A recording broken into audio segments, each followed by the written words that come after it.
2018 is coming to an end, and I hope you've had a great year out there fishing. Certainly there's lots of things you can do to redeem the last few days, and looking into the new year, you've got to set it off to a good start. So my advice is, look at that weather forecast, which is fantastic. We've actually got some settled weather coming. Look at the rivers, they're looking in fantastic condition. The sea looks like it's going to be great. Hey, you go and have a fantastic early 2019 and late 2018. So get out there and enjoy yourselves.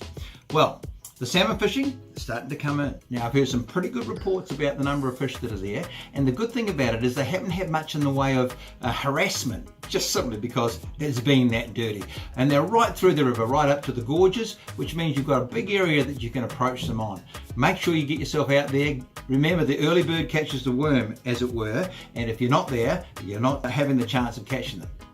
And it's the same sort of thing with trout. Again, because it's been so high and so blown out and the weather's been so unsettled, when it does come right, those trout, as the rivers drop, become easier and easier to catch because they haven't seen too much gear. They're still pretty hungry. And of course, the wonderful thing about this time of year is because it's warm, you have so much more insects. So if you're out there and you're a fly fisherman, you get really excited. And I love fishing dry flies. It's my #1 favorite way of catching fish in the backcountry, just simply because I love the interaction of watching a great big trout come up and take a dry fly off the surface. But you know, nymph fishing, all that sort of thing works as well. And I can assure you that soft bait fishing to those sorts of fish is absolutely deadly. So get out there and give it a bit of a try.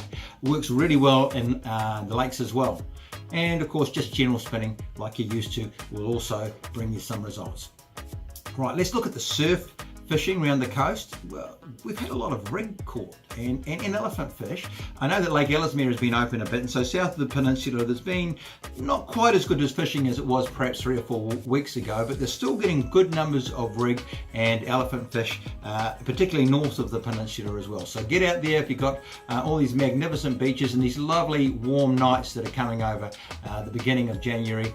Gee, get out there, enjoy it. You've got fishing up to at least 10 o'clock at night, and if you're brave enough or you really enjoy it, you can go fish into the night as well and get great results. Remember, get yourself a tip light or a bell for the end of your rod if you are going to fish into the dark. It's surprising how easy it is to see your bites when you've got either that tip light on or a bell that's going to ring and create a bit of attention, so you can go and get that big one before your rod gets carted into the surf. And boat fishing. Well, the boat fishing around here has been pretty good. Remember, it's a time of year where so many people dust off their boats and they get out, and all the way through from the sounds in the north all the way down to Oamaru and below in the south of our general area. Fantastic fishing to be had when you get those good conditions. The water temperatures are up, and of course the kingfish fishing has been particularly good. We've got the kingies in because the water temperature is much higher than it normally is at this time of year. They love that warmth.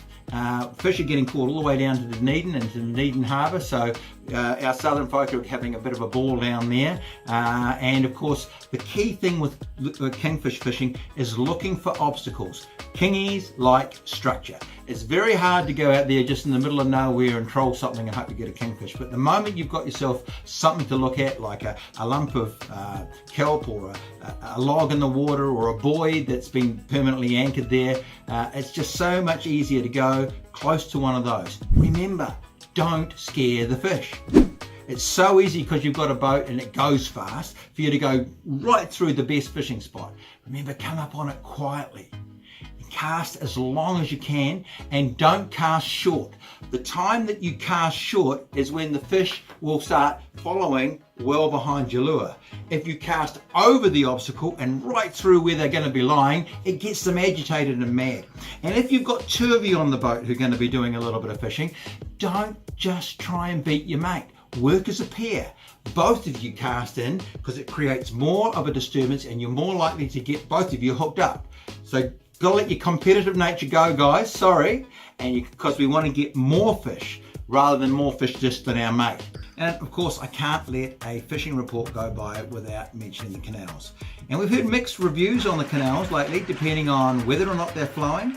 And most of you who've watched these reports on a regular basis will know that we advocate looking for flow. The faster the canal is moving, the less chance the fish have to inspect your gear, and the faster it moves past them. Not only that, you move past more fish. So if you can get yourself out there and fish when you do find a bit of decent flow, your chances of catching them are much higher, both on eggs and on soft baits. My personal preference is for eggs. I do believe it's the most effective way of catching fish there. But if it goes all quiet and it slows down, don't be afraid to get out your metal baits like Tassie Devils and Daiwa Chinooks, and there's a whole host of others. Also, your revolving blade spinners, they go particularly well.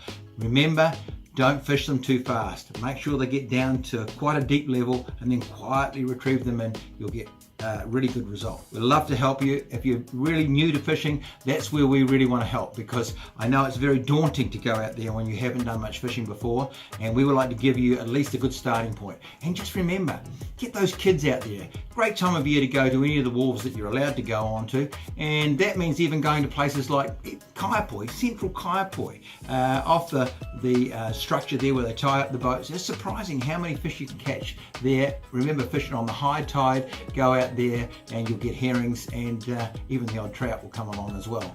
But if you go to wharfs like at Diamond Harbour, Port Levy and various other places, Akaroa, tremendous fishing to be had. We've put online a video of how to catch fish off a wharf. And the reason I've done that is because I've seen so many people struggle to catch fish, and then I've gone along with my children or grandchildren and had an absolute ball. And I realized that the great thing that's stopping people from getting into fishing is not getting results. So we put this up there so that you can learn what's required to get the best results, and we want to make that as freely available as possible. Well, I hope you're going to have a fantastic time over this holiday time. We're here busy manning the supply train, so we're trying to give you more and more gear to go out there and catch fish on, and we wouldn't want you to lose it, of course. Remember, we're at Complete Angler, 484 Cranford Street, or you can see us online at completeangler.co.nz.